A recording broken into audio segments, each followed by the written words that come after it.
Eu sou Liliane Braga. Ok, vou repetir. Eu sou a Liliane Braga, em Demboimi. Demboimi, meu nome é africano, mulher de candomblé da nação Congo-Angola. E aqui, então, hoje a gente vai ter chance de navegar um pouco pelas águas do kit educativo africano e afro-brasileiro do MAIUSP, como um projeto colaborativo, do qual eu faço parte enquanto membro do Inzutumbanzi, né, do terreiro de candomblé da nação Congo-Angola, já mencionado, que também é intrinsecamente relacionado com o Instituto Latino-Americano de Tradições Afrobanto, o Ilabanto, que é essa sigla que aparece aí na tela em que vocês veem agora. Então, eu peço licença para chegar nessa roda, licença a todas as pessoas que vêm antes, que estão construindo esses processos de educação antirracista, que vêm antes de nós e que vêm antes de mim, que são vocês que já estão aqui nessa caminhada dessa atividade do ciclo de 2025, e a bênção a quem é de bênção. Então, aqui, hoje, a gente vai falar tanto do KIT, como um projeto colaborativo, como desse aspecto que é o do qual eu entro, que é o de ser do terreiro Iso Tumbanci, né, o terreiro de candomblé, aqui já citado. Então, eu vou pedir para Danilo me ajudar, seguindo com a página seguinte, onde aí a gente fala um pouco do que é essa atuação, que no meu caso vem desde 2003, com a educação e cultura africana e afrodiaspóricas, justiça cognitiva, e desde 2015 trabalhando com o jogo de tabuleiro africano, que aqui em São Paulo, na política pública do ensino do município de São Paulo, é chamado de Mancala Awele. Então, essa nomenclatura, para quem não conhece esse jogo, vem do oeste africano, né? Então, o termo Mancala seria estudos que a gente cita no texto que está lá na publicação do kit educativo que a gente está abordando hoje. Estudos abordam essa nomenclatura Mancala como proveniente da língua Swahili, e que estudiosos europeus teriam entendido que essa nomenclatura era conveniente para abordar o conjunto de jogos de tabuleiro de semeadura, né, em que então são feitas cavidades na terra ou objetos de madeira são esculpidos, peças de madeira são esculpidas, simulando essas cavidades onde se semeiam as sementes que são já usadas para esse jogo acontecer. Mas a gente vai falar do jogo no decorrer aqui, e aqui então era só para dizer que Mancala é o termo então que os antropólogos, os estudiosos europeus deram para esse jogo, mas que se trata então de uma família de mais de 200 jogos, e Awele seria, como esse jogo é chamado no oeste africano, uma das nomenclaturas desse jogo no oeste africano. E a gente adotou essa nomenclatura aqui no município, na política pública, na qual eu atuo desde que ela existe. Então, aqui nessa imagem, eu estou já numa formação, que são feitas com os professores as formações, e aí dessa perspectiva dos aspectos culturais, filosóficos em torno do jogo, a gente tem formado centenas de professores que vão para os seus das suas diretorias regionais de ensino, né, para as suas regiões, e se tornam replicadoras e replicadores dessas formações para outros e outras professoras, e com isso o jogo passa a ser trabalhado com estudantes, né, no chão da escola. Pode seguir, por favor. Então, nesse fim de semana, no sábado, no dia 15, a gente esteve no Inzo Tumbanci, em Itapecerica da Serra, no estado de São Paulo, promovendo um dos lançamentos do kit educativo africano e afro-brasileiro. E então, essa é uma cena na qual, lá no fundo, estão Tata Catu Vangessi, Palmiro Damasceno, zelador da casa, liderança tradicional do terreiro, meu pai de santo. E à esquerda dele, vestida de branco, está a avó Lembamuxi. Então, ela é minha avó de santo, ela é uma nêngua, né, como a gente chama no candomblé Congo-Angola, as nossas matriarcas, as nossas mais velhas, as nossas mães mais velhas. Então, ela é a Nêngua Lembamuxi, lá da Bahia, que veio, esteve conosco, brilhantando essa festa, essa celebração, que foi o lançamento do kit dentro do terreiro. Então, aqui é um pouco para vocês terem ideia de como é o espaço do nosso terreiro,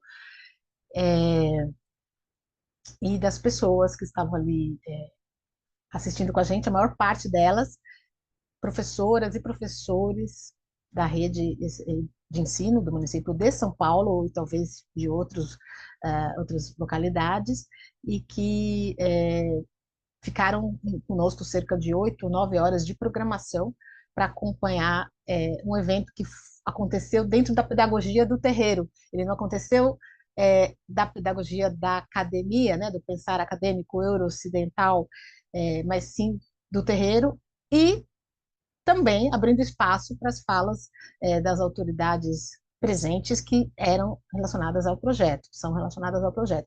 Mas as autoridades tradicionais abriram o evento e fecharam o evento, né? Que são as pessoas que eu citei, mais a Mãe Rosa, que está ali no meio, entre Tata Catuajeci e Vôlei Bamuxi. Então, para falar um pouco mais desse aspecto que é o que a gente pôs aqui, né, nessa imagem, é o que diz respeito ao papel do terreiro, o papel dos terreiros, né? Então, o kit educativo africano e afro-brasileiro MAIUSP teve essa percepção, da qual o Maurício pode falar melhor, mas a partir de um convite feito pela arqueóloga Patrícia Marinho de Carvalho, né? a, o INSO Tumbanci pôde ser parceiro nesse projeto colaborativo. E isso implicou de abrirmos o nosso acervo. E do que é constituído o nosso acervo? Ele é o nosso acervo material e imaterial. Então, aqui a gente pode falar de preservação de patrimônio, né, da África Central, no Brasil, por meio dos terreiros de candomblé. Então, quantos passos de preservação desse patrimônio, né? E no caso da nação Congo-Angola, então, vindos especificamente da África Central, e não de outras regiões da África, como a África do Oeste, como seria, então, o caso de outras nações de candomblé, né? Eu vejo que o Grupo Educar, no seu Instagram, coloca posts e postagens, né? E replica, segue outras lideranças tradicionais de terreiro. Então, agora fica esse contato, esse canal aberto para o Grupo Educar, para a gente estar mais próximos aí também com o Isitumbaci e Labanto, e com a nação Angola de forma mais ampla, né? E aí, quando vocês tiverem a oportunidade em breve de conhecer o documentário que o MAIUSP, junto com a direção do Ader Gotardo, né, vai lançar nas suas páginas, nas suas redes, e verem aí mais a fundo o que dizemos, todas as pessoas que participamos do kit, temos aí a oportunidade de conhecer um pouco mais também dessa perspectiva de terreiro, por meio da fala do próprio Tata Catumba Gessi, lá no documentário. Então, a gente, por essa imagem que a gente tem aqui, a gente vê, né, quadros pendurados nas paredes, objetos e peças que a imagem não está talvez tão nítida, mas temos máscaras também na parede, máscaras de madeira, esculturas, né, e também no chão, sobre folhas das árvores, né, na frente das pessoas sentadas, estão dispostas também máscaras, principalmente da África Central, principalmente dessa região do continente africano. É parte do nosso acervo material. Então, esse acervo, ele diz respeito ao uso, a objetos que são de uso cotidiano, uso ritual, uso litúrgico, e que os terreiros de candomblé preservam, né, um acervo material. Aí, quanto ao acervo imaterial, os nossos saberes, né, os nossos conhecimentos da tradição oral. Então, a nossa liturgia, no caso do uso do Bansi, ela é realizada nas línguas Quimbundo, Kikongo e Umbundo, né? Língua dos povos Imbundo, Bakongo, e agora o povo Umbundo, o povo que fala Umbundo é o povo Ovibundo, né? Então, a gente tem essas tradições preservadas no terreiro, então, por meio também da tradição oral e da liturgia. Então, o nosso dia a dia no terreiro, na hora de de rezar, na hora de fazer os nossos atos internos, né, as iniciações, são momentos de aprendizagem dessa tradição oral. Então, e também a realização de outras etapas, né, como a cozinha, como a extração das folhas. Então, toda a vegetação que a gente tem no entorno do terreiro, por exemplo, as árvores, né, as árvores sagradas, as plantas sagradas, e o conhecimento a respeito delas e dos pratos para os banquice, que são as divindades do Candomblé Congongola, né, também as nossas divindades. Então, são esses saberes, esses conhecimentos que estão preservados e são veiculados pela iniciação, por essa outra pedagogia, né, a pedagogia do terreiro, que ela é experiencial, ela precisa do corpo presente, né, e da vivência. Então, essa forma de educar da tradição oral, ela é uma forma muito cara para a gente, ir pensando a educação formal, porque ela foi negada, né? Essa forma de educar nos foi negada, né, nos currículos das escolas, nas instituições de ensino, mas aí a gente avançando aqui na apresentação, né, que vou pedir para o Danilo avançar, tem a chance, então, de ver um pouco mais de como é esse espaço do terreiro, né, internamente, esse que eu estava me referindo, com os quadros na parede, as pinturas que representam os nossos banquice. Aqui à esquerda a gente tem exatamente a mesa, que não está tão visível nessa imagem, mas a mesa onde estavam dispostas as peças do kit, as 10 peças do kit africano e afro-brasileiro, sobre esse pano africano, né, que está aqui, e aí a gente vê algumas peças, ou pelo menos a silhueta das peças, e aí em torno com o terreiro e as pessoas presentes, esses educadores e educadoras, pessoas também de axé, como a gente chama, né? As pessoas de candomblé, as pessoas do povo de santo também ali na nossa casa. Então, esse espaço de preservação patrimonial, que é o terreiro, ele também é um espaço que inclui as tradições dos povos originários, né? Seja em outras nações, mas eu posso falar aqui, estou falando mais aqui é da nação Congo-Angola.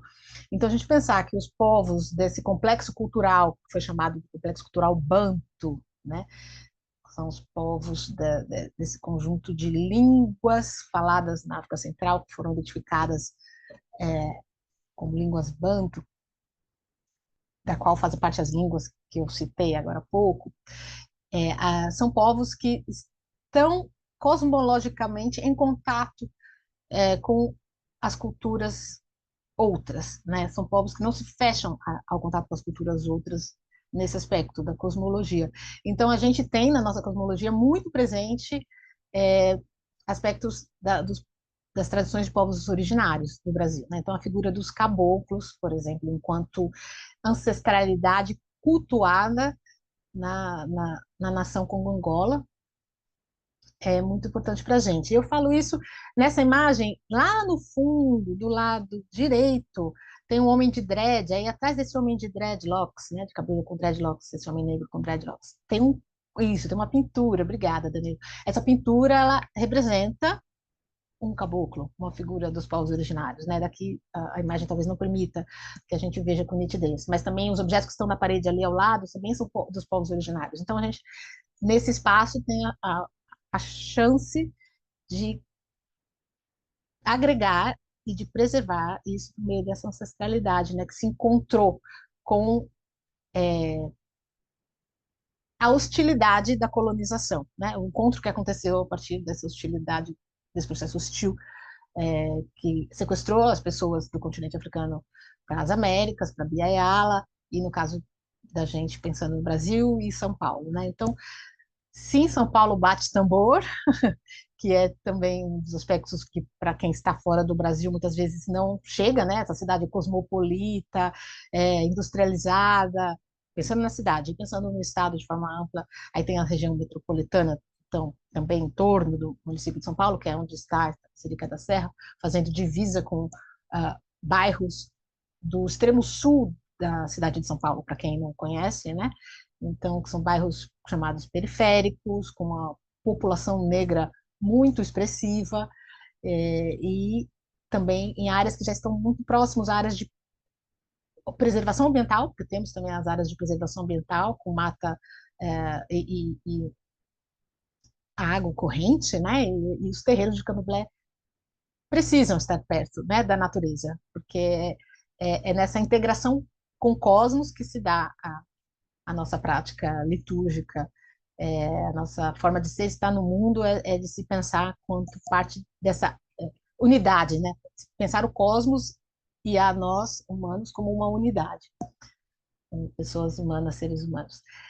Então, vamos seguir, por favor, Danilo, que aí as imagens, tem mais algumas imagens para a gente ver, um pouco de outro lado, né, de dentro de onde foi esse espaço onde aconteceu essa. Nessa imagem, a gente consegue ver melhor aquele retrato da figura de caboclo que eu queria que a gente visse naquela hora. Olha só, eu nem estava lembrada que a gente tinha aqui. Isso mesmo, obrigada, Danilo. E os objetos na parede, que eu não sei o nome. O Maurício, como alguém que é estudioso das populações indígenas, pode até depois fazer comentários, se ele quiser, porque ele esteve lá, né, e viu, e pode falar de que aspectos da cultura material indígena, ele teve contato ali. Então, aí nessa imagem dá para ver também mais outros objetos, né, desse acervo material, então outras máscaras africanas, outros objetos rituais. Temos também fotografias, como uma espécie de memorial, né, do terreiro, que estão colocadas nas paredes. Esse terreiro existe desde 1987, tendo sido fundado na Bahia, né, porque o nosso zelador, então, Tata Catubuxi, é baiano, do interior da Bahia, e veio para São Paulo, migrou para São Paulo no fim da década de 80 e foi se mudando por várias partes da cidade, região metropolitana, até chegar em Itapecerica da Serra, onde já está há cerca de 20 anos. Já estamos há cerca de 20 anos. Então, aí, a gente também... Desculpa, volta só um pouquinho, Danilo. Só para dizer que nessa imagem é possível ver algumas das pessoas que são autoridades das instituições que participam do kit, né, lá no fundo. Então, das imagens que eu trouxe não tem esse foco.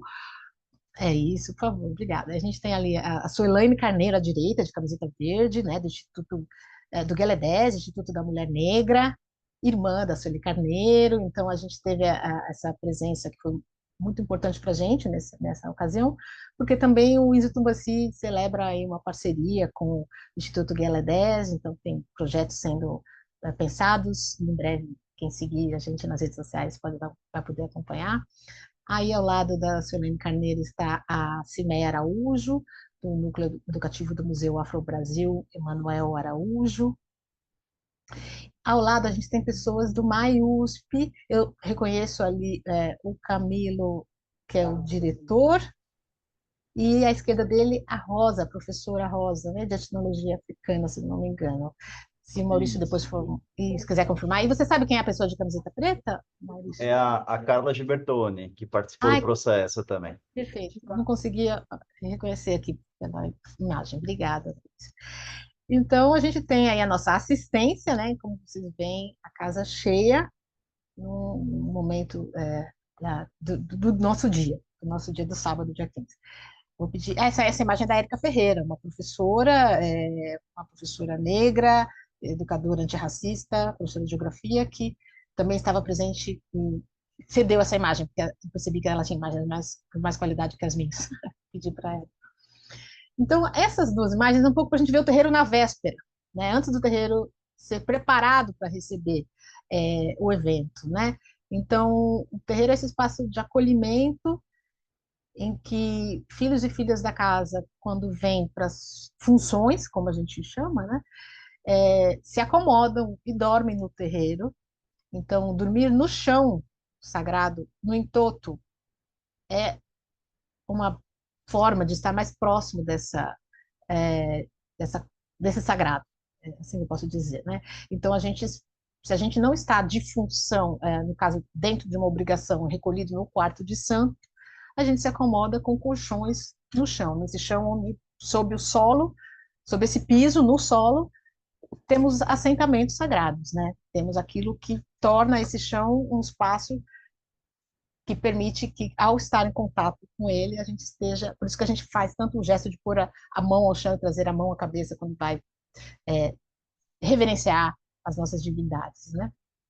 porque elas se encontram no solo, no chão, naquilo que é do palpável, do material, da natureza, né?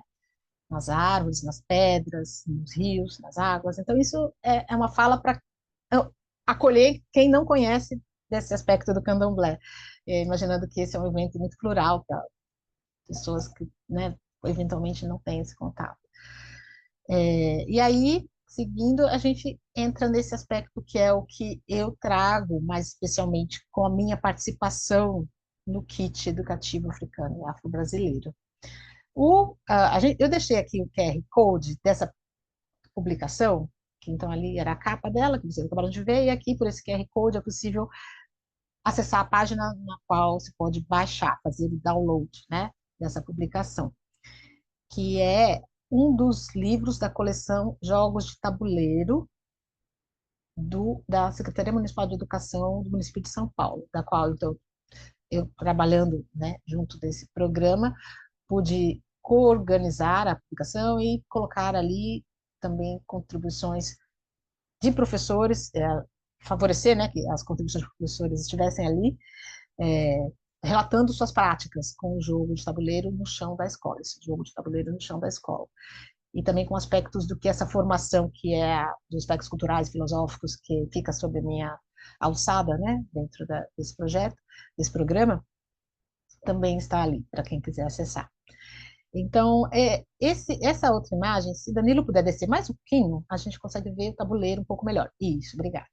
Porque nessa outra imagem, a gente tem a ideia de que esse jogo de tabuleiro, para que ele seja trabalhado como uma ferramenta na educação antirracista, ele precisa vir acompanhado, né, de um repertório. E, no caso aqui, a gente tem nessa imagem duas publicações, são publicações que a gente usa de referência. Que bom que o Maurício está colocando o link ali também. Obrigada, no chat. Então, tem essas publicações, né? Uma delas se chama A Semente que Veio da África, a outra são Outros Contos Africanos. E aí a gente tem o globo, pensando em situar esse continente africano, né? Onde ele está, quais são essas regiões do continente africano, que então tem o mapa geopolítico para se falar dos países, dessa divisão feita de forma cartesiana e arbitrária, com a partilha da África por parte dos europeus, mas também então a gente fala dos povos, né, dos conjuntos de civilizações do continente africano.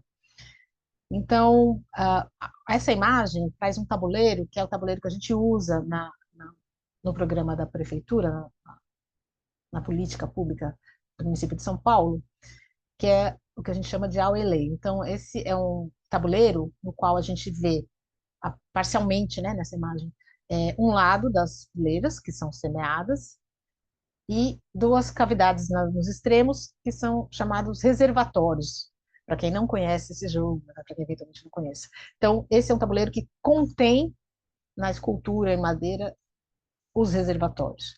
E aí a gente vai ter outra imagem, que a gente vai avançar, vou pedir para o Danilo avançar, que depois, daqui a pouco, então, Danilo, a gente vai chegar no outro tabuleiro. Aqui, aí. Esse é o tabuleiro que a gente tem no kit e que ele não dispõe dessas duas cavidades para reservatórios, mas ele é um tabuleiro usado no oeste africano também. A gente localiza ele principalmente no país Gana, mas não só, né? Então, esse teria vindo da Costa do Marfim, esse que a gente tem no kit. E em Gana ele é chamado de Owari, né? A nomenclatura Owari, então, está presente no kit, tanto a nomenclatura Auelê quanto o Owari, para falar desse jogo, porque ele tem a mesma quantidade de cavidades, é usado o mesmo quantidade de sementes, e as regras são as mesmas, com a diferença apenas de não conter o depósito para sementes. Então, este tabuleiro que a gente vê agora é um tabuleiro que demanda que as pessoas jogadoras coloquem reservatórios, compartimentos onde elas possam depositar as peças ou sementes que elas vão colher. Então, simultaneamente que eu falo do jogo, eu falo das regras para quem tem curiosidade em entender um pouco mais. E por quê? Porque também as regras são fundamentais para a gente perceber mais das cosmopercepções que estão presentes nesse jogo, né? Falar de cosmovisões, cosmopercepções de África, que esse é um jogo que permite que a gente aprenda sobre história, cultura e filosofia africana.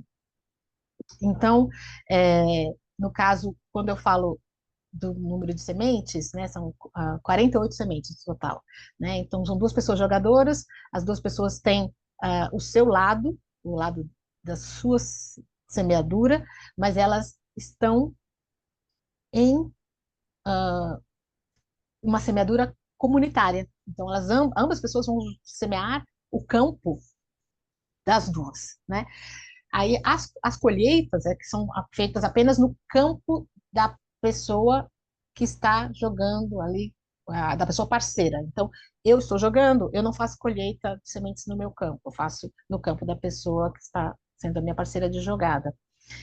E aí, com isso, vão se entendendo que perspectivas estão apresentadas, né? Então, a gente consegue, sim, pensar em cálculo, porque a gente vai ter questões de cálculo do número de sementes e quando vão acontecer, para acontecer as colheitas, é preciso estar fazendo cálculos.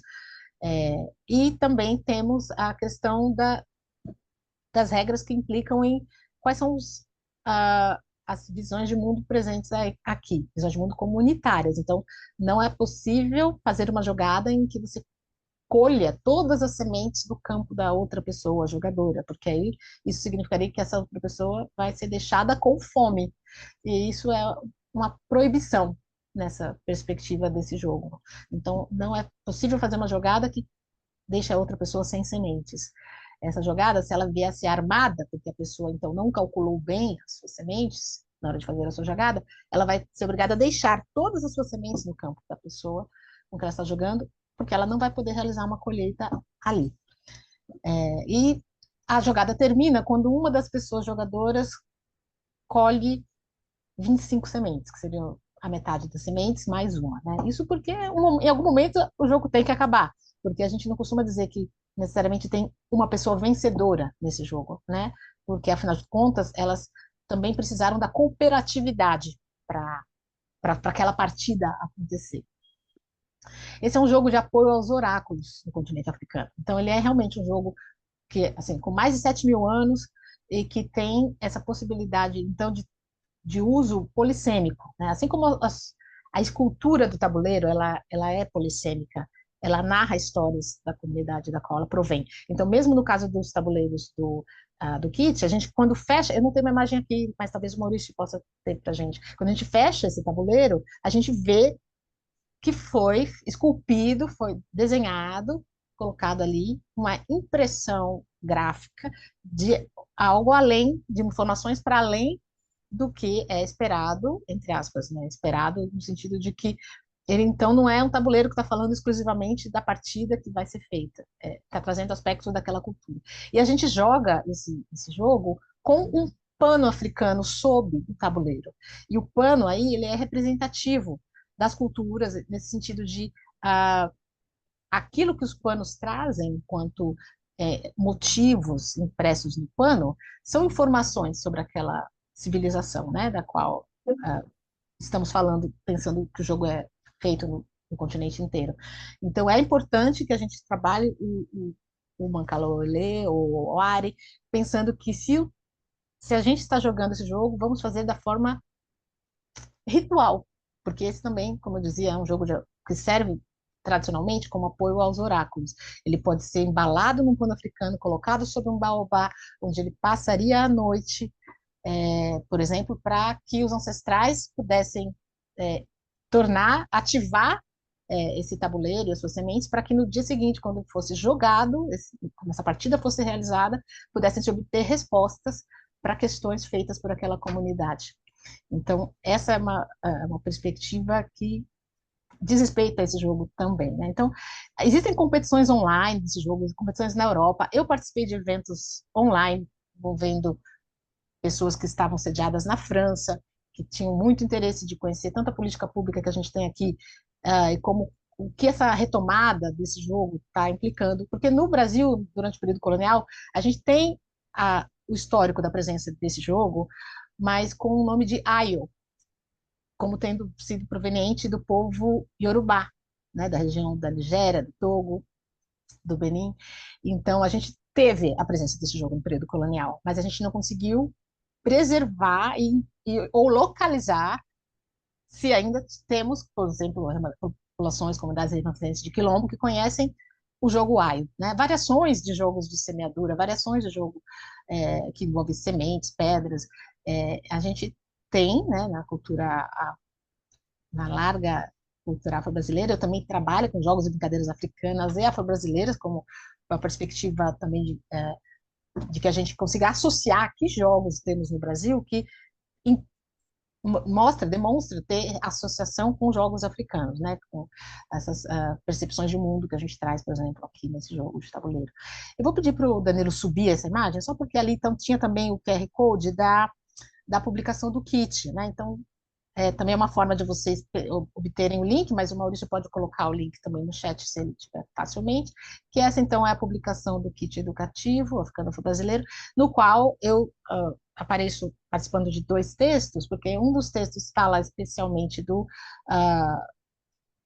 Auelê, e outro texto fala dos jogos de tabuleiro da família Mancala e de jogos africanos, afro-brasileiros, nessa perspectiva de jogos comunitários, né, que falam de uma cosmopercepção de unidade cósmica, de pensar seres humanos em conjunção com todos os outros reinos da natureza, e também como uma perspectiva comunitária. Então, a gente pode avançar. Se eu estiver falando muito rápido, vocês podem me dar um alô, que às vezes é a ideia do tempo de a gente abrir para conversas também depois, né? Então, aqui eu trago um pouco desse material que é usado lá nas formações, quando a gente realiza as formações de professoras e professores aqui no município de São Paulo. E também palestras, que a gente realiza palestras fora desses espaços, outras instituições têm chamado a gente para falar desses jogos. Então, aqui é um pouco para a gente perceber, né, que as nomenclaturas, então, Owari, Gana, Ayo, Nigéria, Wari, no Mali, Ouriu ou Uriu, no Cabo Verde. Aí entrou até o Caribe, porque a gente entende o Caribe como e as Américas afrodiaspóricas como parte, né, da África. Então, o Wari, nessa região que inclui Antigua e Barbados, por exemplo, e o Ori, no Senegal. Então, para o nosso material aqui da Prefeitura de São Paulo, foi muito importante o trabalho que é realizado em Antigua e Barbuda, porque aí vai ter um slide que eu preparei que vai estar mais à frente e a gente vai poder falar mais, mas o fato é que lá, então, é tido como um jogo nacional, né, o Ari, e foi a partir de campeonatos que jogadores de lá passaram a participar, ou fomentar, que esses campeonatos foram levados para outras partes, incluindo no continente europeu, aí mais perto de vocês. Então, talvez já tenhamos aqui entre vocês aqueles que conhecem, que já se depararam com essas informações, né, dos campeonatos é, agora, eu posso estar errada, mas eu acho que o nome que eles usam é OARI, porque tem uma associação internacional de OARI, que é muito grande também, que tem sede na Inglaterra, pessoas que estão na Inglaterra, pessoas africanas ou afro-britânicas, né, que fundaram lá essa associação. Então, aqui eu deixei a informação por escrito, né, desses países que estão mais, mantém mais essa tradição do jogo. Então, além da África Central e Oriental, é só para dizer que também está em outras regiões do continente que eu ainda não havia mencionado. Mas podemos avançar. Nessa parte, é um dos aspectos que a gente olha quando pensa em educação antirracista, pensando no epistemicídio, né? Naquilo que Sueli Carneiro aponta brilhantemente quando ela trata do dispositivo de racialidade, da questão do biopoder, dialogando com Michel Foucault. Então, a questão do epistemicídio como sendo o aniquilamento de formas de ser e viver de povos africanos e afro-brasileiros, e que faz com que as pessoas afrodescendentes se sintam inferiorizadas, né? E isso constrói esse paradigma de tudo o que vem de África como sendo inferior é descartado pela perspectiva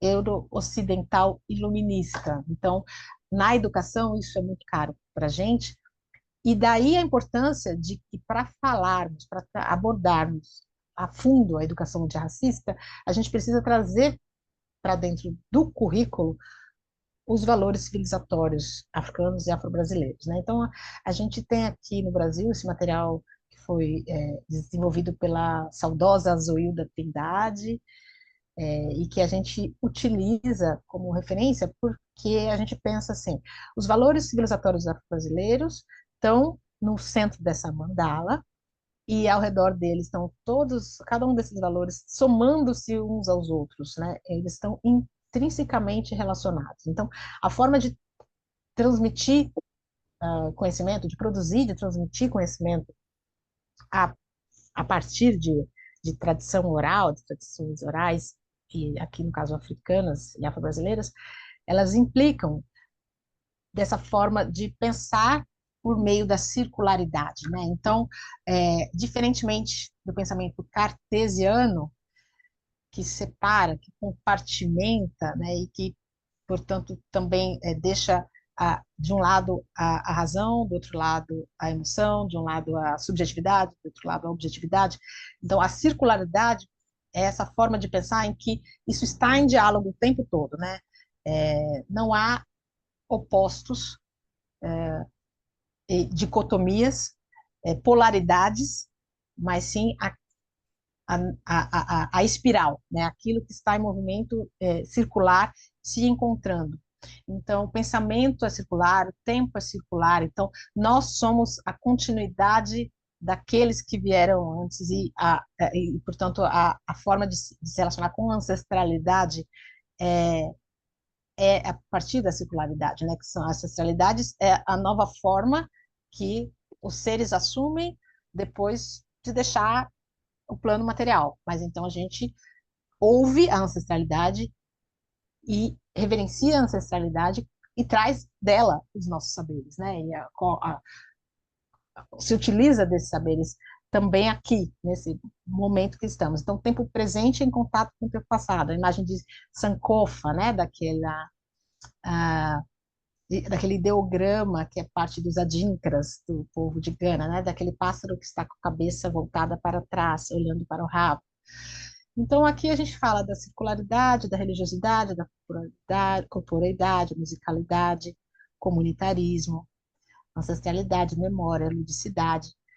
A questão da energia vital, que para quem é de candomblé pode ser chamada de axé ou ingunzo, que é como a gente chama na nação congo-angola, e a oralidade. Então, a oralidade ela é um aspecto muito importante que ela não está restrita à voz, né?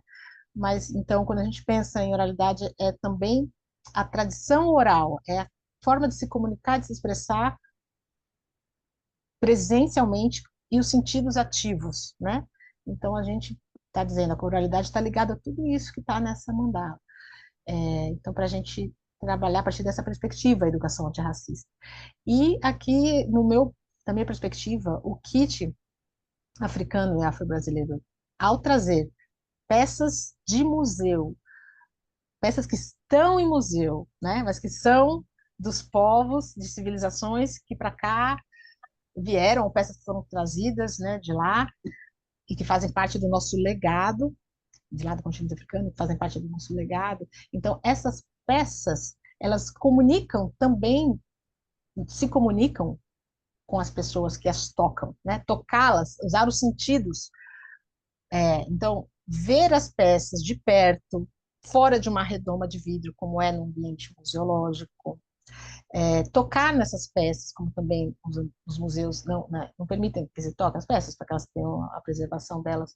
Então, fazer réplica de peças que estão em museu, que, portanto, estão nessa condição de isoladas do contato, é uma forma de educar, trazendo os valores civilizatórios africanos para dentro dessa educação. Porque aí o contato com as peças, o sentido que temos no tato, no cheiro, e memórias, né, que são ativadas, porque então, eventualmente, as peças não eram racionalmente conhecidas, né, de forma lógica, as pessoas falaram, podiam dizer, não conheço, nunca vi, mas ao tocar aquela peça, ou ter uma imagem que vem, uma memória que vem, que é uma memória ancestral, eventualmente, Então, isso é uma forma de educar que envolve os sentidos, né? E que realmente completa aquilo que a educação antirracista precisa trazer, que não é apenas agregar conhecimentos ou informações a respeito de África, das culturas, da história e cultura africana e afro-brasileira, a partir de pessoas dessas comunidades, que é o caso do que o KIT faz. Ele traz, nesse processo colaborativo, pessoas das comunidades africanas, afro-brasileiras, no caso afrodescendentes do Brasil, e peças que vêm do continente africano estão no KIT, feitas, esculpidas por pessoas do continente africano, também estão no continente, mas estão no Brasil também. Então, nesse momento, acho que os ganhos que o Zikit traz são inúmeros, né? Porque aí a gente tem a agência dos próprios objetos. Então, os professores e professores que vão acessar os kits por meio das formações, que o Maurício vai falar melhor, ele pode falar melhor, porque ele está lá coordenando esse processo junto com o Educativo do MAI, as formações que fazem com que os professores conheçam essas peças, conheçam a perspectiva que o MAI ajudou a coordenar, reunindo essas instituições, essas personalidades para trazer esses estudiosos, pesquisadores, professores, para trazer suas abordagens, seus olhares para o que essas peças estão trazendo para o kit. Ainda assim, esses objetos vão ter essa possibilidade de falar por si, por causa dos sentidos, né? Por causa do toque, do cheiro, da memória e desses aspectos que são a parte dos valores civilizatórios afro-brasileiros. Vou pedir para a gente avançar, por favor. Então, aqui eu deixei também o QR Code de uma publicação da Secretaria Municipal de Educação, que é uma publicação muito cara para a gente, para quem quiser acessar, está disponível para baixar. Por favor, pode avançar. E aqui a gente tem imagens de outras peças que são do acervo do MAI-USP, né, que são tabuleiros de jogos da família Mancala. Então, isso para a gente exemplificar aquilo que eu dizia sobre serem peças polissêmicas, né? É um tabuleiro de um jogo, mas também é uma escultura que comunica sobre a cultura da qual ela provém. Então, podemos avançar. No caso, eu acho que essa não tinha identificação da origem, se o Maurício souber, ele quiser trazer, porque algumas peças, quando eu busquei, a gente já tinha lá a informação, como a seguinte, eu acho que é a seguinte que a gente tem aqui na sequência, Danilo, essa daí, talvez dizia que ela era do povo Iorubá, se eu não me engano. Talvez a gente possa confirmar essa informação, o Maurício está vendo ele fazer cenando com a cabeça. Então, para a gente ter exemplo, né, de que tem uma cena retratada nesse tabuleiro, então, é uma cena da cultura local, e no caso, estamos certos, é da cultura iorubá. Então, isso é para a gente ter ideia da cultura, a riqueza dessa cultura material em torno desse jogo de tabuleiro africano, né? Posso pedir para você avançar? Aí a gente tem uma cena que é dos festivais em que os estudantes da rede municipal de ensino de São Paulo estão jogando Mancaloilê. Então, eles estão lá sentados, né, diante dos seus parceiros de semeadura e vai ter lá um momento que começa a jogada e assim que aqueles atingirem o número de 25 sementes terminarem, vai terminando a jogada. Mas o que é incrível desse momento, desse festival, que eu gostaria que vocês conseguissem ter ideia, é que a gente tem aqui, quando eu pegar, vocês vão sentir, eu tenho na mão um jogo de tabuleiro também igual àquele, e as minhas sementes são também de uma espécie vegetal aqui da região de São Paulo mesmo. Mas quando a gente tem esse som das sementes caindo, da semeadura acontecendo e a colheita acontecendo, acho que vocês conseguiram ouvir um pouquinho, talvez. É incrível ouvir centenas de estudantes, centenas de pessoas fazendo esse som ao mesmo tempo. Então, existe uma imersão, é como se quase se estivesse acontecendo um mantra, uma imersão sensorial naquilo que está acontecendo na hora desse festival, na hora de todas as pessoas jogando ao mesmo tempo. Então, isso é um evento muito rico e que o aprendizado dessa questão, a aprendizagem dessa questão que eu falava, né? Eu dizia, a partir da tradição oral, que inclui os sentidos, a corporeidade, a gestualidade, o toque, o contato com outra pessoa. Então, o jogo só começa quando as pessoas se olham no olho, se cumprimentam com um aperto de mão, se sentam uma diante da outra Então, elas já estão em interação, sabendo que elas vão cooperar uma com a outra para semear, para que toda a comunidade se alimente. É nessa perspectiva que o jogo acontece. E essa imersão que, em particular, o som das sementes da madeira permite que a gente tenha é, uma, é uma sensação à parte. Bom, então, seguindo para a gente avançar, é, aqui a gente pode seguir até o outro slide, esse aqui. É uma imagem do filme, do documentário da Sheila Walker, né, em que temos uma cena de jogadores na partida no Benin. Então podemos avançar, por favor. E aqui esse homem do Caribe, ele está em Nova York nessa cena do documentário, né? Só pode descer um pouquinho, só. Ah, aqui, Jauara, não me diz, eu queria lembrar. Então ele é um professor que está no Harlem que confecciona tabuleiros desse jogo e vende e ensina as pessoas transeuntes a jogar. Pode avançar, por favor, que eu tenho que fechar porque eu percebi que meu tempo está esgotado. Eu falei muito. E aí é o QR Code para quem quiser assistir, está no YouTube, esse documentário. Eu acho que eu posso parar por aqui. Eu acho que eu talvez tenha até mais um slide, mas não é mais o caso de falarmos. Não, esse aqui realmente é o último, percebi agora. Fico à disposição para a gente conversar e também as redes sociais, meu e-mail, como estava informado lá no começo, se for o caso, também estão à disposição. Obrigada, Danilo, por ter passado os slides. E a gente agora pode avançar para o Maurício falar. A gente vai até 6 ou a gente vai passar mais um pouco de 6 horas hoje? Porque eu acho que eu deveria ter sido limitada aqui na minha fala. Tudo depende do Maurício. Ah, então tá bom. Vou fechar meu microfone, então.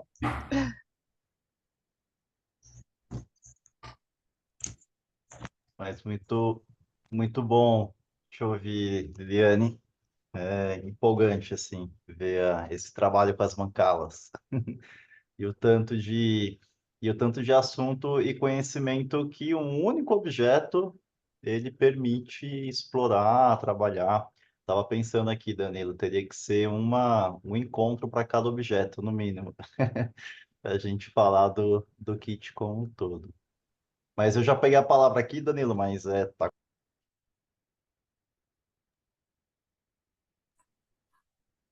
Não entendi, Maurício. Não, eu volto a palavra para você aí como anfitrião do encontro, né? Não, não é preciso. Você pode Né? seguir na Então apresentação tá. e aí a gente calcula com tua apresentação se a gente consegue ficar mais, porque acredito eu, acredito eu que vocês precisam sair às 6 horas, é isso? Eu posso ficar mais um pouco, se for possível para o Maurício. Uns minutos. Eu também consigo ficar mais um pouquinho. Ver Então, se. você quem manda, Maurício. Tá, eu vou fazer. Bom, agradecer aqui o convite ao Ciclo, ao Danilo, que foi bastante insistente. Assim, a gente pede até desculpas, porque o Danilo ele fez vários contatos com o Maia, a gente estava imerso no processo de produção, elaboração, lidando com muitas frentes dentro desse projeto e nós não conseguimos dar a atenção devida. Então, a gente agradece aí essa oportunidade agora que lançamos e que estamos com um pouco mais de tranquilidade para falar do projeto como um todo. Eu vou compartilhar aqui a minha tela. Tá falando aqui vocês precisam me habilitar para eu poder compartilhar.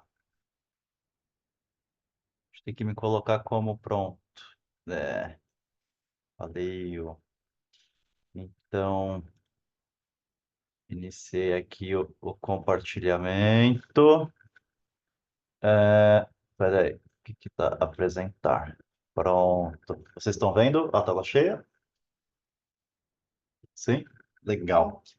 Então, bom, agradecer novamente a presença de todas as pessoas. É um prazer imenso dividir esse espaço com a Liliane, que é uma colega, uma parceira que eu conheci nessa caminhada aí do Kit, apresentada pela querida Patti, e tem sido um processo muito incrível de aprendizagem, de encontros aqui no Museu de Arqueologia e etnologia. Então, eu sou educador no museu, eu atualmente estou nessa parte da coordenação do Educativo, que é o Museu de Arqueologia e Etnologia da Universidade de São Paulo.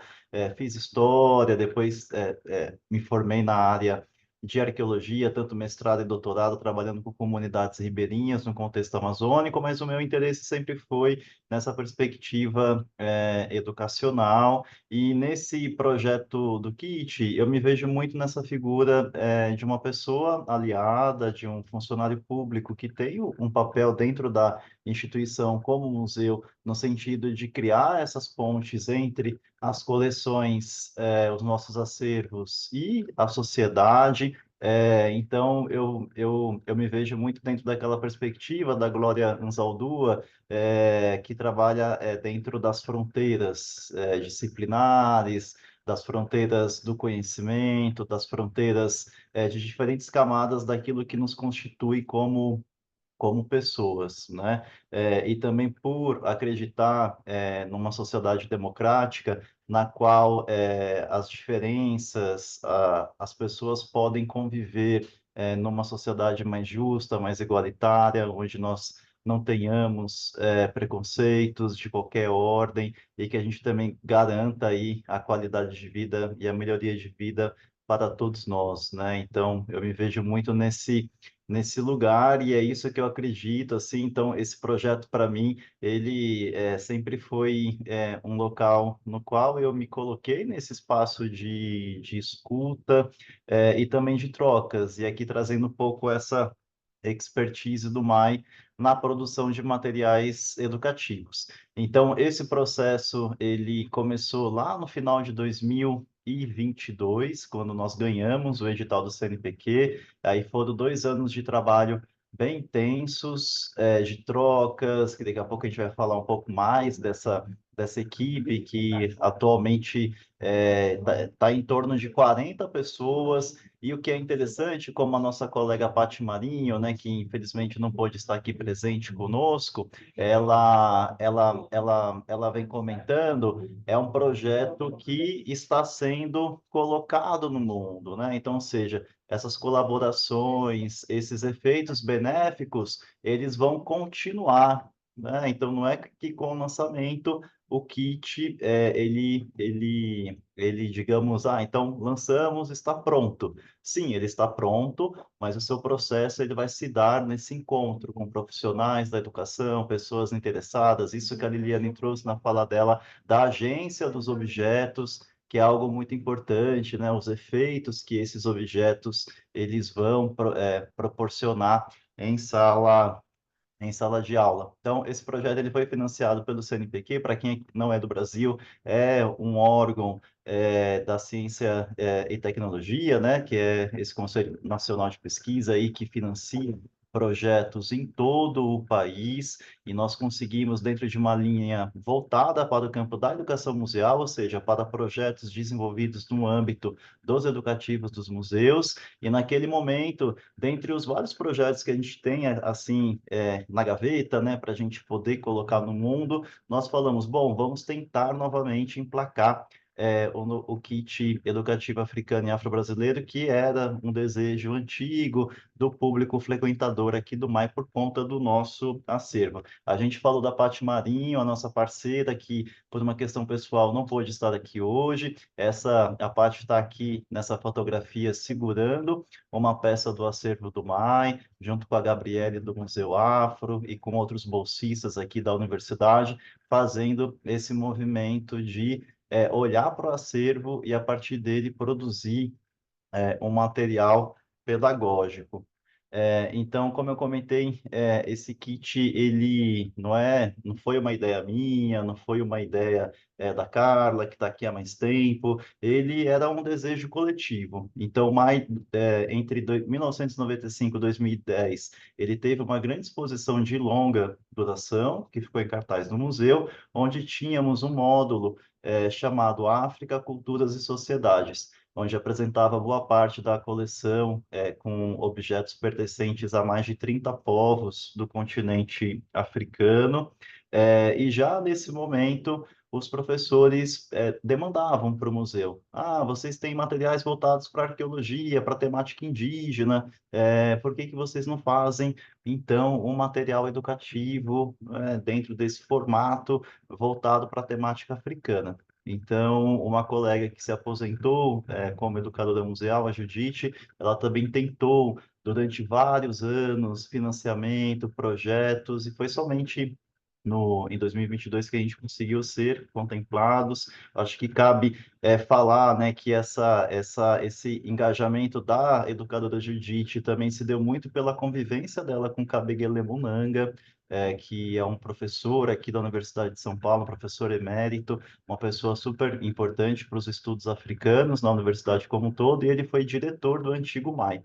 Então, todo mundo que conviveu com Kabengele Munanga sempre traz essa fala com muito afeto, né? Não só do super pesquisador, né, que ele é, mas também dessa pessoa acolhedora, dessa pessoa humana, dessa pessoa que fazia ali o seu trabalho com muito envolvimento e com muita inspiração. E a Judite teve a oportunidade de trabalhar com ele lá nos anos 80, e desde lá ela sempre foi uma aliada dos trabalhos relacionados à temática africana. Então, rapidamente, Tom Mai, ele sempre, desde os anos 80, ele desenvolve esses kits pedagógicos que são formados basicamente por objetos da nossa coleção didática, em que um professor, mediante uma formação, leva para a sala de aula.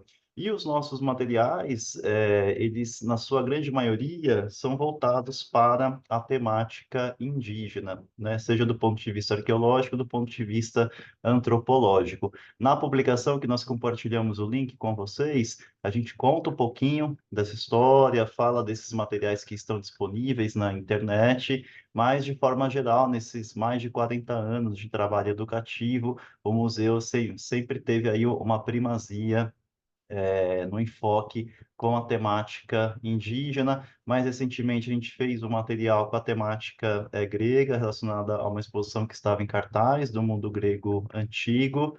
E, finalmente, em 2022, nós fomos contemplados e começamos a mobilizar esse projeto a partir de um grupo interdisciplinar, né? Então, aqui nessa fotografia que eu estou mostrando, a gente tem aqui a Paty Marinho, temos profissionais do Museu Afro Brasil, né? A André Andira, a Joyce, colegas da Secretaria Municipal de Educação, como a Caroline, a Gabriele, a Carla aqui do museu, a Mariana Inglês, que é uma divulgadora científica, enfim, então, desde o início nós fomos montando esse coletivo, aqui o Tata Catuvangessi, que a Liliane já falou dele, que é essa liderança do terreiro de Candomblé em Tubanci, que é um grande parceiro para nós, para também lidar com essas outras camadas que esses acervos, esses objetos possuem, numa perspectiva de descolonizar o conhecimento moderno ocidental. Então, ou seja, o conhecimento museológico, o conhecimento antropológico,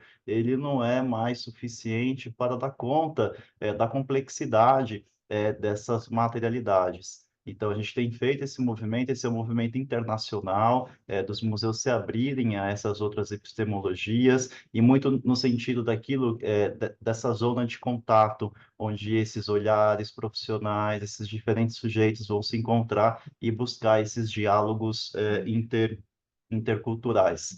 Então, nós fizemos esse processo de trabalho ao longo, do ano de 2023. Aqui uma imagem que foi um momento muito lindo. Logo, nós tivemos essa primeira reunião, né, conhecendo a equipe, e na sequência, então, né, a partir da presença e da fala do Tata, nós fizemos essa vivência no terreiro em Tubanci, que a Liliane já nos falou super bem, e para a gente foi muito significativo, porque essa vivência, ela não só, né, ela foi do ponto de vista do mental, né, das ideias, mas também dessa vivência corporal e dos sentidos, para a gente já entender o desafio do que é lidar com essas materialidades, né? E aí pensando nessa perspectiva da materialidade do sensível. E aí, outros encontros relacionados à perspectiva, então, de revisitar a coleção do MAI. Então, o MAI tem mais de 1.000 peças relacionadas ao continente africano, de variados grupos. Na publicação do kit, vocês podem conhecer melhor esse acervo, e o desafio foi selecionar 10 objetos de disparadores desses conhecimentos, né? Outros encontros relacionados, então, vamos olhar para esse histórico de trabalho com os kits educativos. Então, qual é o seu legado, qual é a sua potência, quais são as suas fragilidades, para a gente pensar no kit educativo africano. Conhecendo também o trabalho dos parceiros da Secretaria Municipal de Educação, que a Liliane também comentou, que faz um trabalho incrível, promovendo tanto a pauta africana, afro-brasileira, mas as questões indígenas e das populações migrantes na rede municipal de ensino de São Paulo, buscando aplicar as leis. Então, para quem não é do Brasil, a gente tem aí a Lei 10.639 de 2002, né? E a Lei 11.645 de 2011 e de 2008, que vai trazer a obrigatoriedade do ensino da cultura africana, né? Afrodiaspórica, né, dos afrodescendentes e também das populações indígenas. Então, se a gente vê, né, o quanto que o ensino ele foi avançando nesse sentido, mas ainda temos a necessidade de ser amparado por uma lei, por conta dessas marcas coloniais, por conta desse racismo estrutural, né, e aqui o racismo contemplando não só as populações africanas e seus descendentes, mas também as populações indígenas. E a secretaria vem fazendo um trabalho incrível nesse sentido, e também para trazer o olhar do professor na elaboração do kit, né? Porque nós estamos no museu, então muitas vezes não temos essa vivência da sala de aula. Quais são os desafios de quem está ali diante desses estudantes? Também conhecendo esse trabalho incrível, né, dos parceiros do Museu Afro-Brasil, Manuel Araújo, que fez 20 anos, ano passado, e que vem promovendo um trabalho incrível nessa perspectiva da disseminação das artes africanas, na disseminação desses conhecimentos, desses saberes, e também dessa perspectiva de uma educação museal antirracista, combatendo o racismo nas suas mais variadas segmentações, né, digamos assim.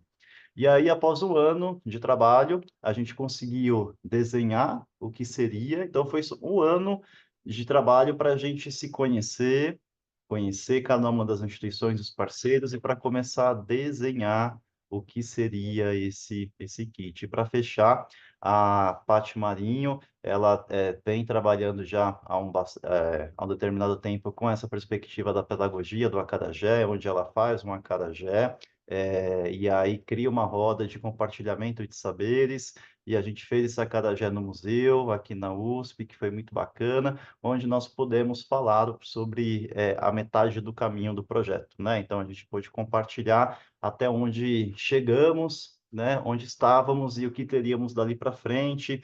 Então, tem aqui essa imagem. Quem está aqui sentado tocando é o filho da Paty, o Cauí, que é um sambista, né, um músico. Então, foi uma tarde muito gratificante, onde pudemos compartilhar esse processo de trabalho.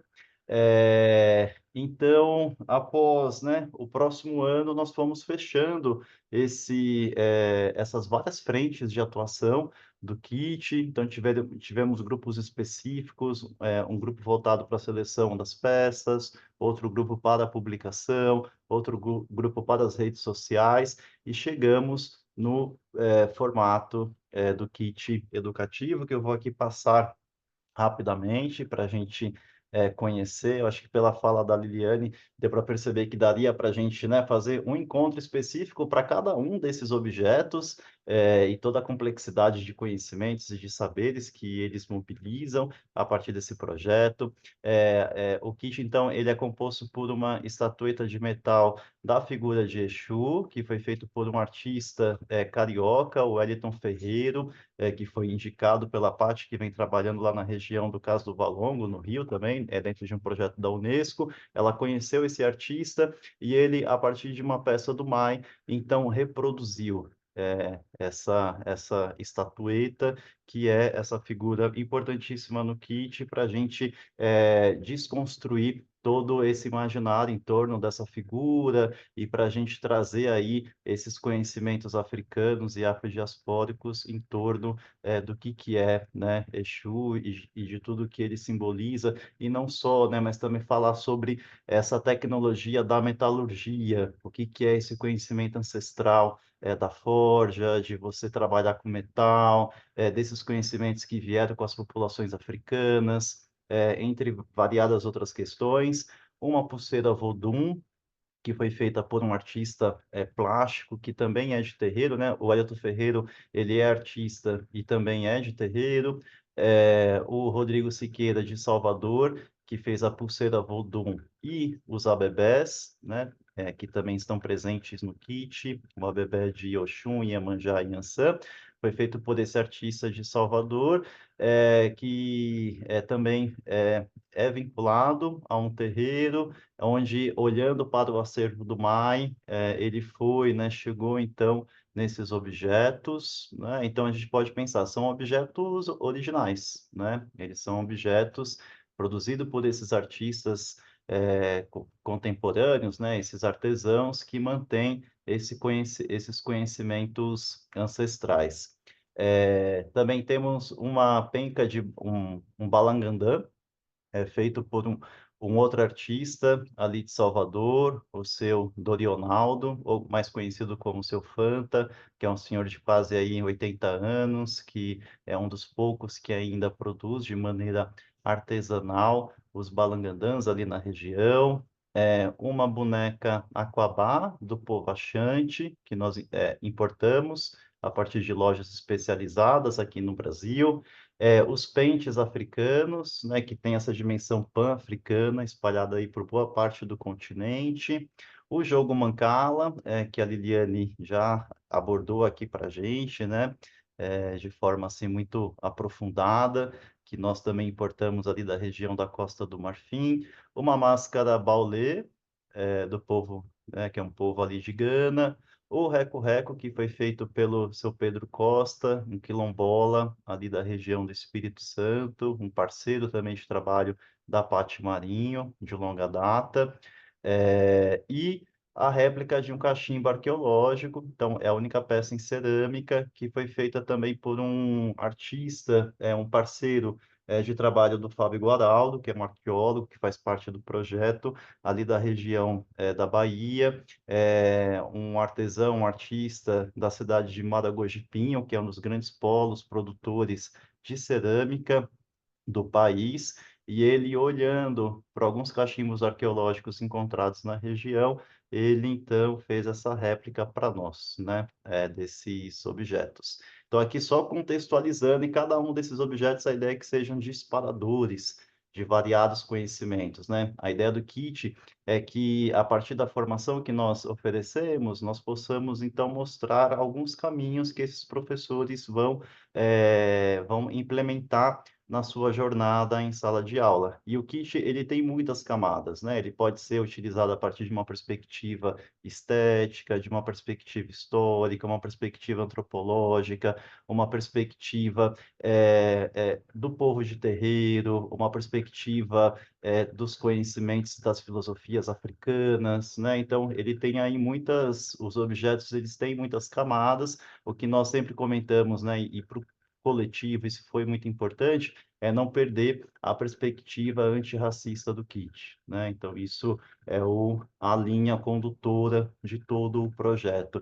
E é o professor, a partir da sua especialidade e a partir da sua área de conhecimento, ele vai mobilizar esses objetos e vai trabalhar esses diferentes campos do conhecimento a partir da sua especialidade, né? E também isso que a Liliane falou, que é uma marca do trabalho educativo do MAI, que é o contato, que é o manuseio, né? Quem tem o direito ao toque aos objetos que estão nos museus. A gente sabe que é um público muito especializado, é uma pequena parcela da sociedade.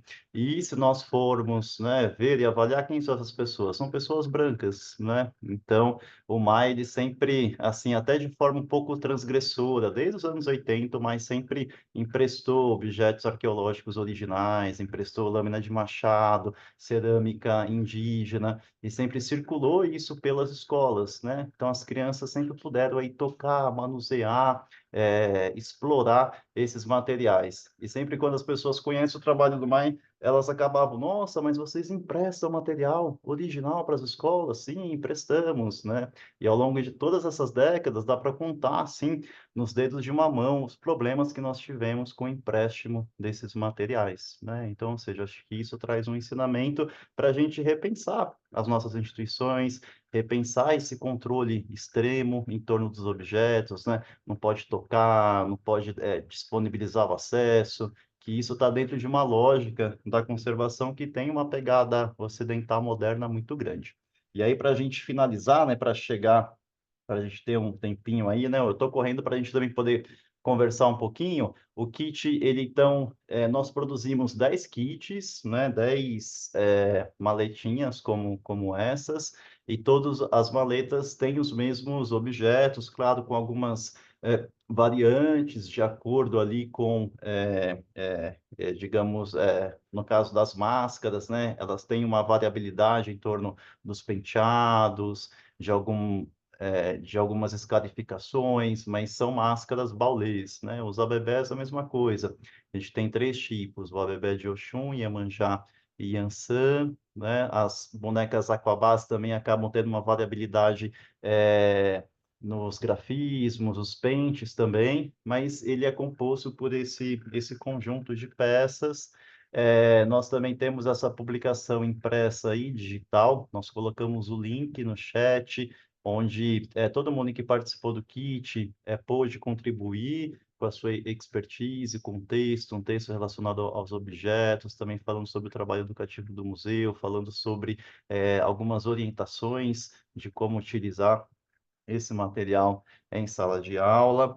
E dentro do kit vão 3 mapas em tecidos, como uma forma de subsidiar esse trabalho dos professores, né? Temos esse mapa que está relacionado com a localização de pessoas e terras quilombolas demarcadas pelo país.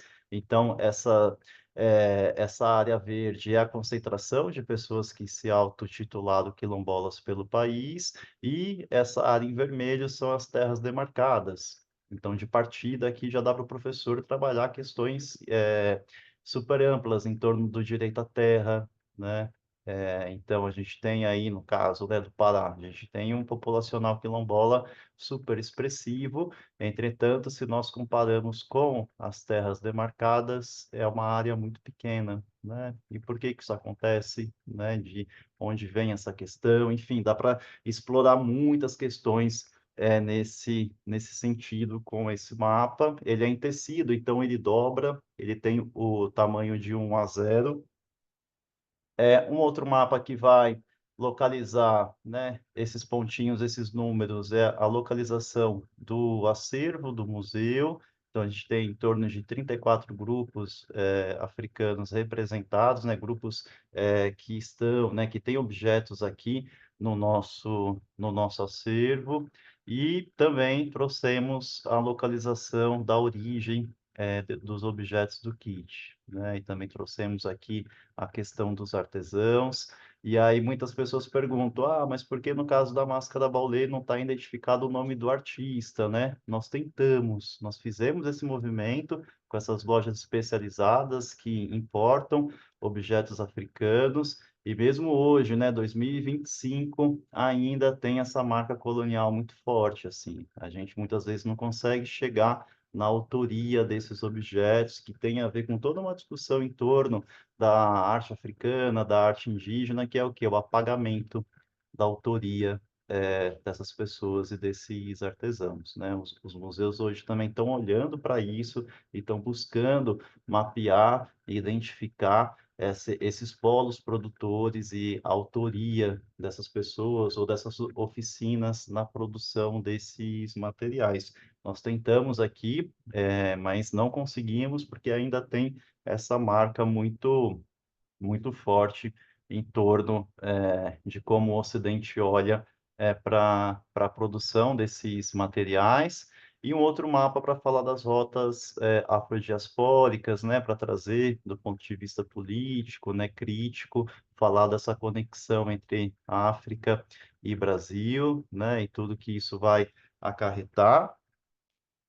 E o material também ele tem essa parte acessível, então temos o áudio guia, desculpa, o vídeo guia com a intérprete de Libras, onde a ideia é que o professor que tem algum aluno com, aqui no caso, né, que seja surdo, ele tenha esse recurso que auxilie ele explorando o kit, né? Então, no caso aqui, a intérprete, a Dienane Santiago, nós fizemos esse trabalho com uma empresa especializada aqui em São Paulo, que é a Iguale Comunicação de Acessibilidade. Esse material está disponível no YouTube do MAI, depois eu posso compartilhar aí com vocês no chat, para vocês terem o acesso, não é? Buscando acessibilizar também o kit e o nosso audioguia e o audioguia com audiodescrição voltado para pessoas cegas, também dentro dessa perspectiva de tornar o material mais acessível, né? Pensando aí nas pessoas com deficiência, no caso aqui,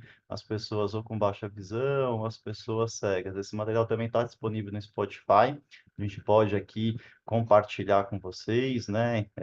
Quem está em Portugal pode acessar para conhecer mais o kit e o nosso projeto. E também temos uma publicação em Braille, numa versão reduzida da publicação, pensando nas pessoas cegas e com baixa visão, mais uma forma aí desse professor ter um recurso para trabalhar com esse desafio da acessibilidade, né?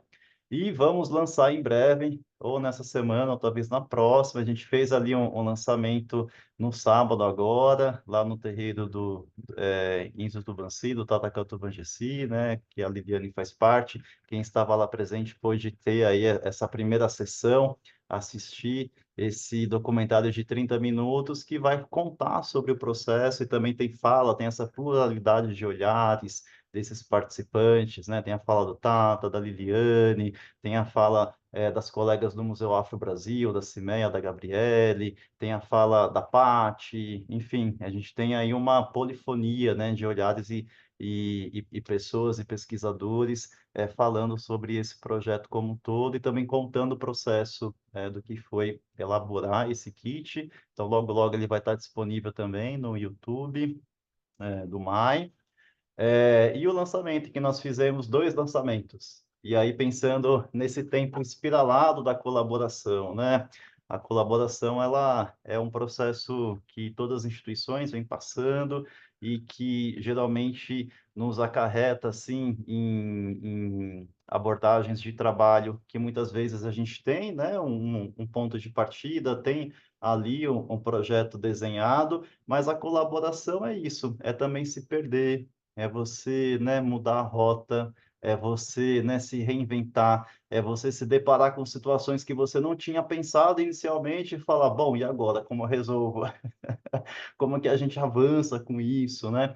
Então, a colaboração, ela é muito desafiadora nesse sentido, né? E claro que ela também não são só flores, né? A colaboração verdadeira é isso, é também fricções, tensões, né? No caso das instituições que acolhem esses projetos, né? É também fazer essa autocrítica, é receber a crítica, é entender essa crítica, né? Para que a gente consiga, de fato, transformar esses espaços. Então, nós fizemos 2 lançamentos, né? E aí eu trouxe a questão da colaboração, porque nós fomos gravar a fala do Tata lá no Isso Tubanci, e aí conversando com ele, né? Falando, então, Tata, a gente vai fazer o lançamento, né? Dia 26, você vai poder estar presente. Aí ele falou, bom, então, por que que a gente também não faz um lançamento aqui no Inzo, né? Aí a gente, legal, né? Vamos. Então vão ser 2 lançamentos, né? O lançamento lá no maio e o lançamento aqui no Inzo, né? E aí, para nós foi muito bacana, porque como ele tem esses vários parceiros, ele também é um lançamento ampliado no tempo e no espaço, né? Não é que foi um lançamento no maio e um lançamento que ocorreu no sábado, né? Tudo isso faz parte de um mesmo processo, né? Que para a gente vem sendo aí muito esse lugar do aprendizado, da escuta, da transformação, e o mais importante é que esses materiais, então, eles possam circular e, sobretudo, aí estar na sala de aula trazendo esses diálogos e essas conversas. Nós fizemos uma primeira formação de professores que aconteceu no dia 11 de março, aqui no MAI. Então, o kit, como ele é novo, né, e não só pela temática, ele está sendo muito procurado. Então, tivemos aqui em torno de quase 40 professores, que foi o máximo que a gente conseguiu acolher nesse dia. Foi uma conversa muito produtiva, muito animadora, e também profissionais que já vêm trabalhando com esses temas há muito tempo, já em sala de aula, mas mostra, acho que de partida, esse é um dado assim que depois nós vamos ter melhor, mas é o quanto que esses tipos de materiais, né, as instituições, elas precisam de mais materiais como esses, né? E que a ideia com esse kit é que também outras instituições possam fazer algo análogo, né? Possam também produzir os seus kits, possam também contribuir com a abordagem da temática africana e afro-brasileira em sala de aula. E aqui, né, o terreiro que foi esse sábado, a Liliane já falou para nós super bem. Foi uma tarde uma tarde não, né? Foi um dia aí, né? Quase mais de 8 horas. Muito lindo, assim. Eu cheguei em casa um pouco, né? Como você está nas nuvens, assim, né? De ter a oportunidade de ter vivenciado, ter passado por isso e estar aqui nesse momento tão importante, unindo essas duas academias, como coloca o nosso parceiro Tata Katubanjesi, nessa perspectiva desse combate ao racismo e, o mais importante, esse combate ao racismo religioso, né? Acho que esse kit, ele tem muitas camadas, ele tem essa perspectiva das religiosidades, né? O nosso Estado, ele é laico, né? A gente sabe disso e a gente defende isso. Entretanto, né, a nossa sociedade, ela tem uma dívida histórica, né, com as religiões não cristãs, né? Então, tudo que foge das religiões monoteístas e cristãs sempre foram perseguidas, discriminadas e ainda continuam, né?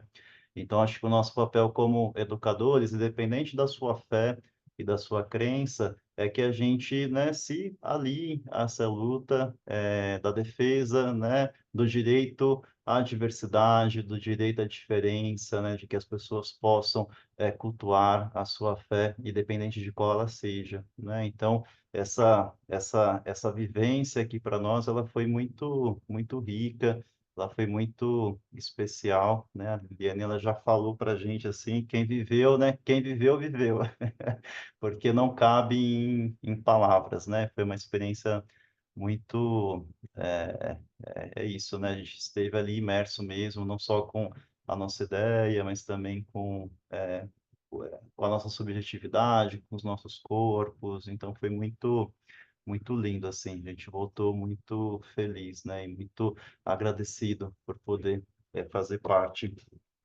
disso, né? Então aqui tem as redes sociais do MAI.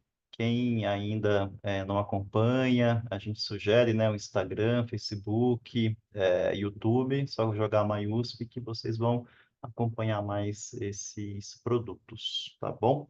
Então é isso, gente. Deu uma corrida aqui para a gente poder conversar um pouquinho, né? Saber se alguém tem dúvidas. Aqui, ó, ver stop share. E obrigado aí pela oportunidade de poder dividir esse espaço com a Liliane nessa tarde, nessa noite. Obrigado nós também. Muito obrigado mesmo, Liliana e Maurício, pela prestação do kit. Eu queria fazer uma proposta aqui breve. Se alguém tiver questões, coloca aqui no chat, porque eu vou fazer um comentário agora, aí enquanto eu falo, pode pôr aqui, e aí a gente faz uma rodada final só com as questões. para não tomar tanto tempo. Pode ser? Pode ser? Não? É, eu só queria fazer dois comentários em relação a duas pessoas que me vieram, né, à cabeça enquanto escutava vocês. Uma dessas pessoas é uma pessoa, a Daiane Pettini, a Daiane Pettini, que esteve conosco no começo da segunda semana. Ela fez referência ao material da prefeitura também, porque ela estava falando do projeto do Iulu Badmin, e a gente passeou ali também pela Zoida e tudo mais, certo? Só para contextualizar. Outra pessoa que me veio à cabeça, é inevitável não falar, é a Ana Estela Cunha, que é uma antropóloga branca de São Paulo, que viveu aqui muitos anos, mas faleceu em 2002, acredito, que tem um trabalho incrível com as religiões de África Central e trabalhou por muitos anos no Quilombo Damásio, no Maranhão. Era professora federal do Maranhão. Então, por um acaso, eu acho que tinha uma mancala na casa dela. Aí eu acho que quando eu estava escutando, fui lembrando, não só pela referência, né, dos bacumbos, do eixo ali do universo, mas essas duas pessoas me vieram à cabeça também para a gente se costurar aqui, né, nessa prestação. Quanto a perguntas mais pontuais, só para eu finalizar. A colaboração, a proposta é do museu, que ganhou o edital, certo? E associou o terreiro, a prefeitura e o Afro-Brasil. Tem mais alguém?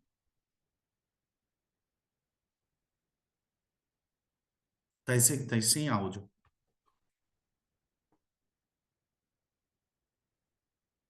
Voltei. É que eu estava buscando os links para colocar aqui e eu acabei me perdendo.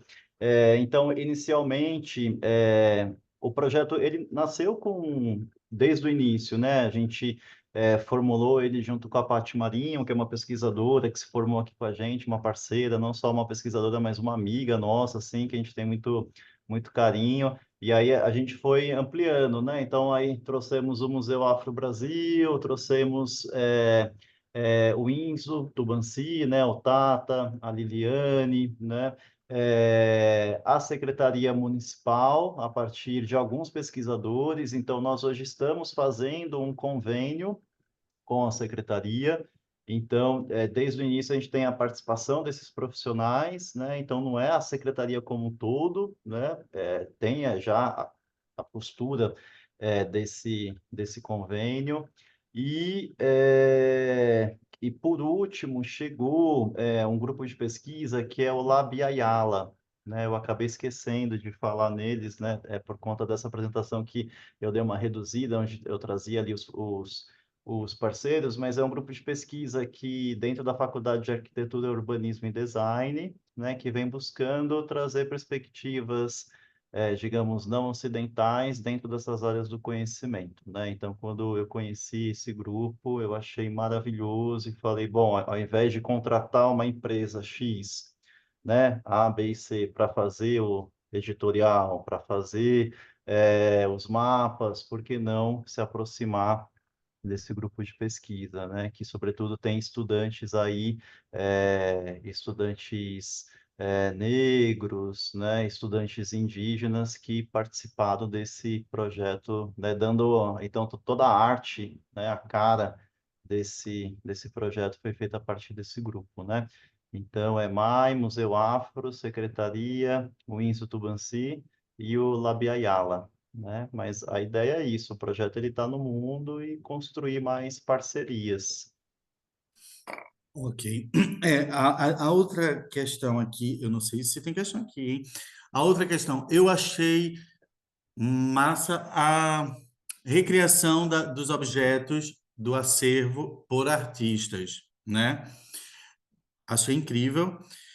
E fico pensando, a construção desse kit educativo, ele interrompe uma reflexão sobre reparação pelo MAI também?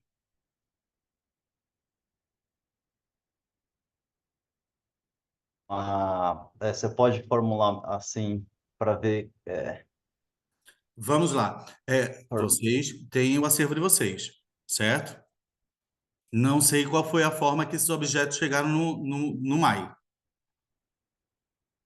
né? Então, vocês fazem um kit educativo pedindo para artistas se inspirarem nos objetos do acervo.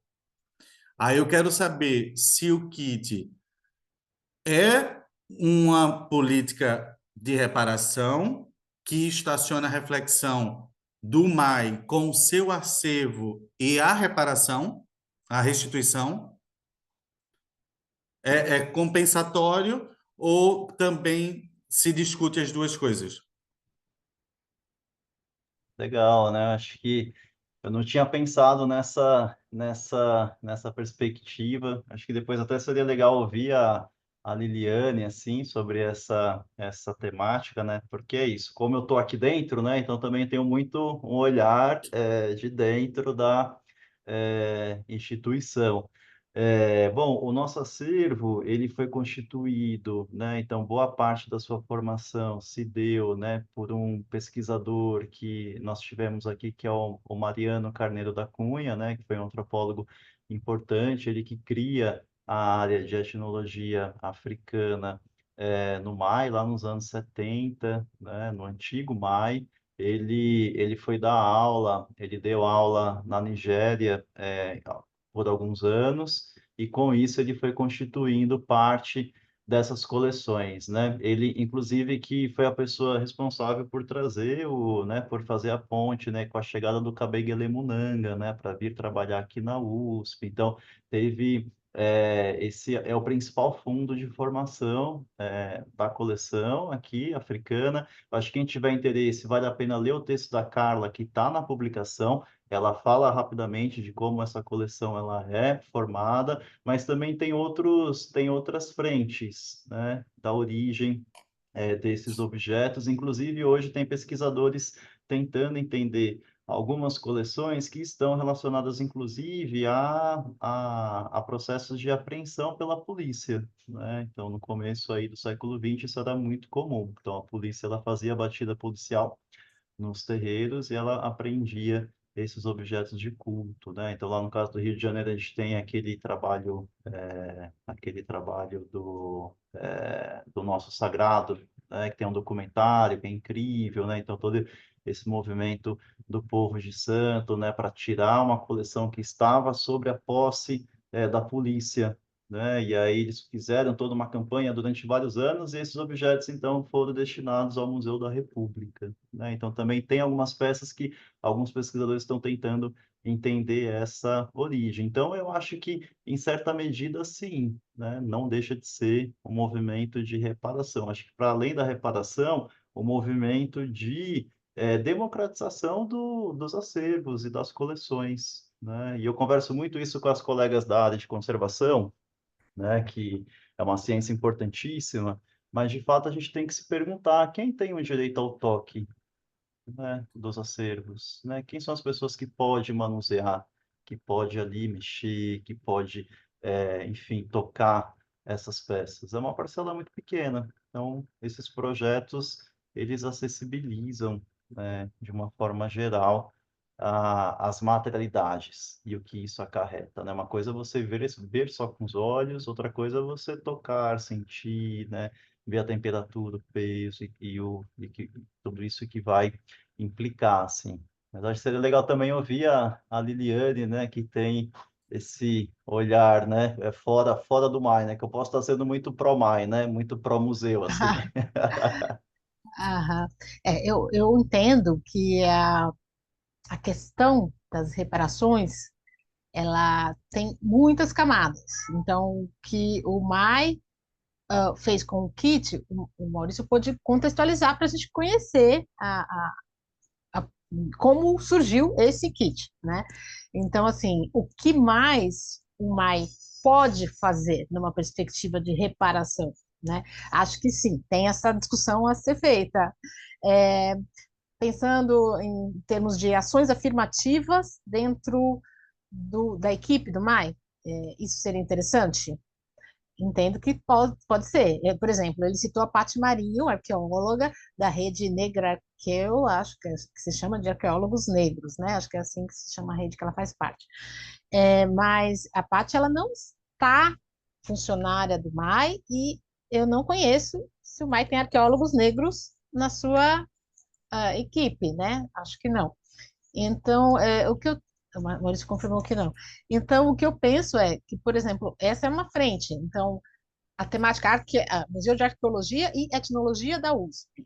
Então, é um museu que está dentro dessa universidade, mas é uma instituição que está lidando diretamente com as peças dessas civilizações cujos, cujos patrimônios alimentam saberes, conhecimentos, e colocam pessoas em lugar de autoridade desses saberes.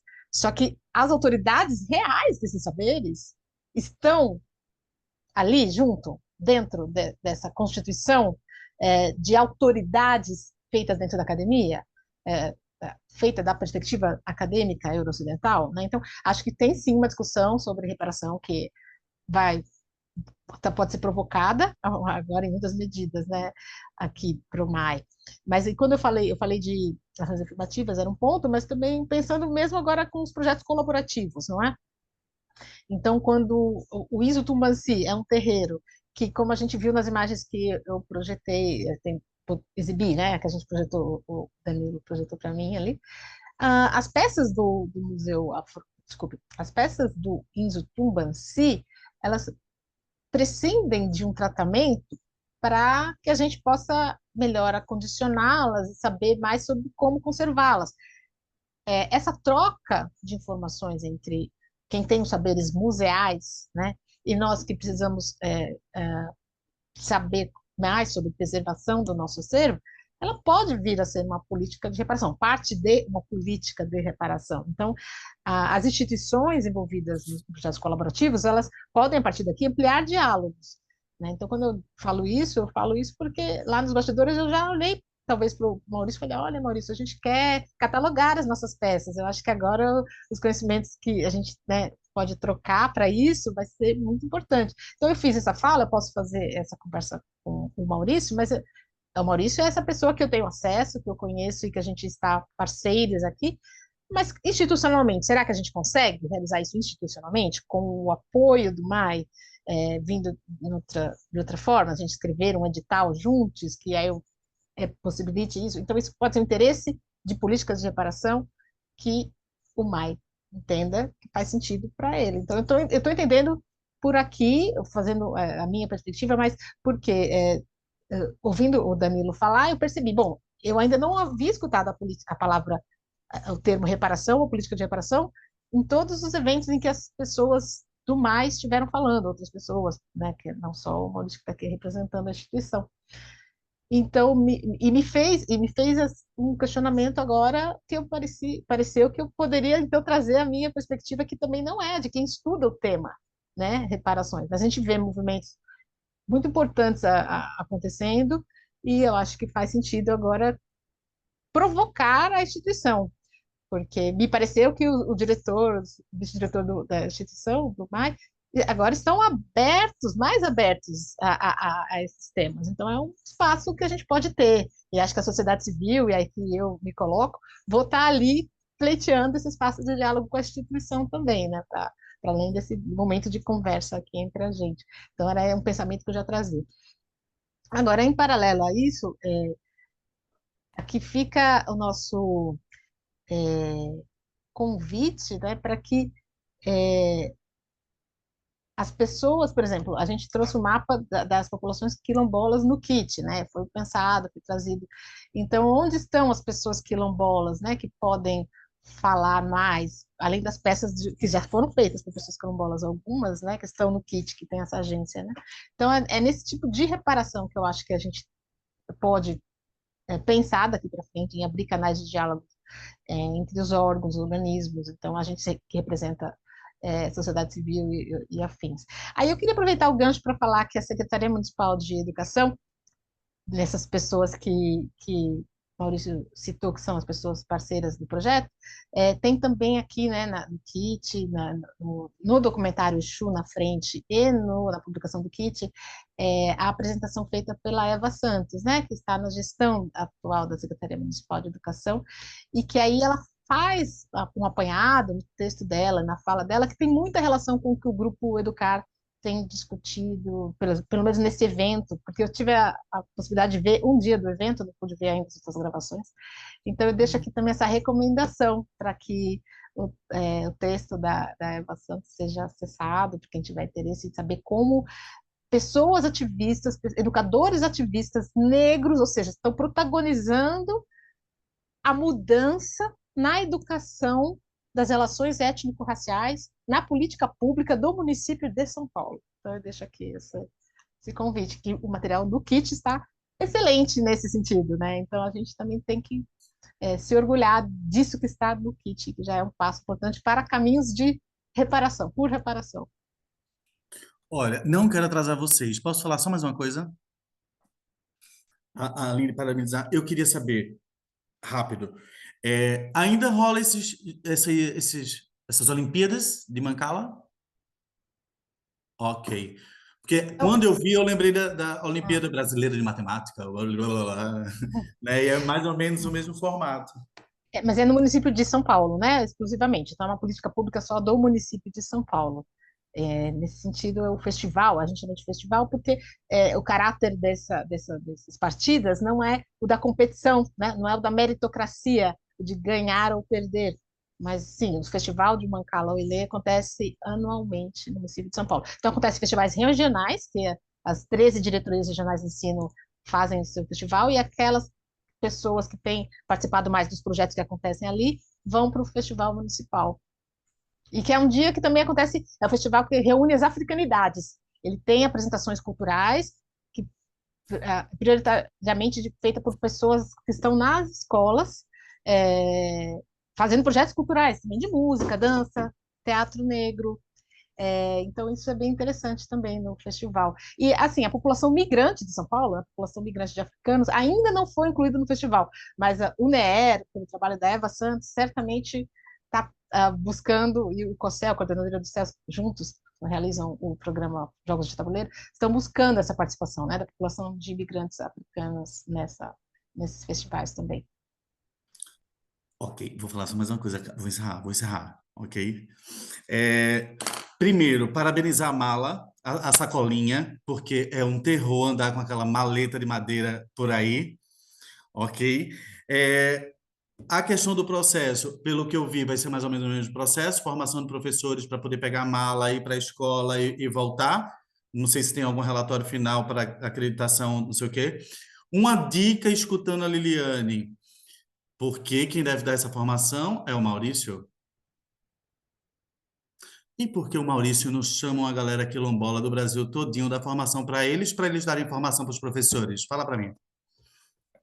É Legal. uma dica. Aham. Isso, eu estava até aqui conversando com a Júlia, que é a nova educadora do museu, né? Um pouco esse nosso lugar, assim. Então, nós somos pagos para isso, né? Então, esse a nossa função, né? Desenvolver esse trabalho educativo aqui do museu. Claro que com esse projeto colaborativo, a ideia é a gente alargar, né? Então, a próxima formação, quem vai dar vai ser a Júlia. Ela até já conversou com a Dani lá do INSO, com a Paty, para ver se elas podem estar aqui juntas, né?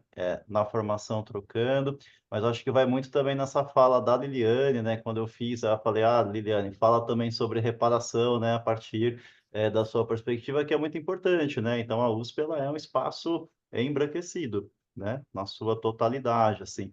Ela foi a última universidade a implementar, por exemplo, políticas de cotas no Brasil, né? Hoje a gente já tem metade dos alunos que entram na universidade são cotistas, e do ponto de vista dos discentes é impressionante, teve uma transformação gigantesca, mas quando a gente sobe para o quadro técnico, essa transformação ainda é pouca, e quando a gente vai para o quadro docente, menos ainda, né? Então essa reparação, ela precisa de fato continuar, né? Para que a gente consiga avançar nesse processo de transformação das nossas instituições, né? Acho que não é somente fazer parcerias e falar, olha, então agora somos legais, está tudo bem, né? Acho que não. Acho que a ideia é continuar fazendo essa autocrítica, né? Dentro desses processos. Mas a priori é isso, né? Então, a gente que conduz essas formações, mas também já tem aí, né, um convite para a gente fazer uma formação, né, Inso Tubanci, então, ou seja, uma formação lá no terreiro, né, que a Liliane faz parte. Então é isso, acho que a ideia é que um processo colaborativo é que nem um namoro, assim, né? A gente vai alimentando, a gente vai, né, dentro dessas relações, né, a gente vai aí, a partir desse contato, da troca, vão surgindo novos frutos, né, vão surgindo novas É no perspectivas, carro né, dele. Ele então, botou a acho que moto isso assim. que Opa, acho que alguém está com o microfone aí. Mas é isso, acho que a ideia é que esse projeto vá trazendo novas conexões, né? Isso que a Liliane trouxe para nós é super interessante, né? Então vamos se aproximar agora do INSO numa outra perspectiva, trazendo aí o pessoal da conservação, né? Para fazer uma oficina, ajudar aí na busca de um edital. Então a gente está aberto, Lili. Vamos provocar, vamos estimular. Acho que é isso, né? Colaboração, ela tem um início, não tem um fim. Para finalizar de uma maneira danilesca, como um bom pernambucano, eu fiquei muito triste porque o povo para na Bahia, né? É impressionante. Mas tudo bem, tá tudo bem, né? É isso. Eu queria agradecer muito em nome do grupo todo, ok? Somos muito. Todo mundo, acredito, que vai ter acesso, vai olhar, vai ver no seu tempo. A gente tem ritmos e velocidades diferentes, né? A colaboração é babado, né? Tanto interna como entre grupos. E é isso. Muito obrigado, Maurício. De fato, eu sou insistente mesmo, a cara dura, sem vergonha, ok? Mas ela vale muito a pena. Liliane, muito prazer em conhecê-la. Obrigado também pela disponibilidade, certo? E queria só falar para quem está aqui, se quiserem acompanhar também, a gente amanhã tem projetos portugueses. Essa Judite não é Judite Primo, não, né? Que foi falada? Ok. Porque amanhã vai ter a apresentação dos Corpos Geradores, que é um projeto da Lusófona aqui que tem feito um mapeamento das insurgências em Portugal, né? Tem também um outro projeto de arte, que é a Cubata, na periferia de Lisboa. Tem dois roteiros, um no Porto, do Caio Fernandes, e do Sinho, aqui. Então, são 4 projetos que a gente convidou para todo mundo conhecer, né? E tentar identificar essas semelhanças e essas divergências, né? Entre territorialidades. Eu queria fazer um outro convite. Na quinta-feira, a gente tem a última roda de conversa, que é com o Francisco Godoy Veiga, que vai apresentar seu trabalho Usos e Costumes dos Brancos, né? Ele é chileno, mora em Madrid, é super interessante o trabalho dele, mas a apresentação de 2 pessoas, a Dayana Luize, que é doutoranda em Sergipe, é da Secretaria da ANTRA, da Educação, e está na luta pelas cotas trans, e também a Aline Nunes, que é do projeto Todas para o Mar, em Maracaípe, Pernambuco, né, que tem feito um trabalho ali comunitário de base, liderado por mulheres e trabalhando no surf com a galera. Não sei se vocês conhecem, se vocês não tiverem, não conhecerem, podem ter a oportunidade de conhecer amanhã e depois.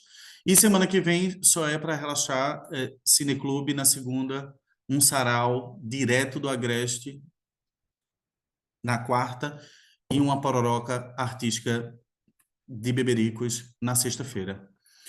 Ok? Fiquem à vontade. Espero que seja um primeiro contato semipresencial aqui. Ok? E vamos nos falando, certo? Fiquem bem. Alguém quer falar uma coisa? Não. Não.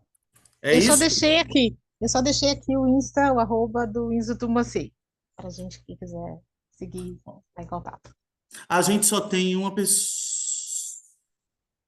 de terreiro, que é a Juliana, que ela é brasileira, cearense, mora na França. Depois da pandemia ela foi lá, teve um filhinho, ficou por lá, não voltou. Também por essas gestões não conseguiu estar presente, mas eu acredito que ela vai ver e entrar em contato contigo. Não se assustem se pessoas entrarem em contato com vocês, ok? É a gente. Ah, que ótimo. Tá ótimo. Um Muito bom. abraço, fiquem Um bem. abraço. Valeu, gente. Até Prazer. breve. Boa noite Obrigada. aí. Até mais. Tchau, tchau. Como é que para isso aqui? Aqui.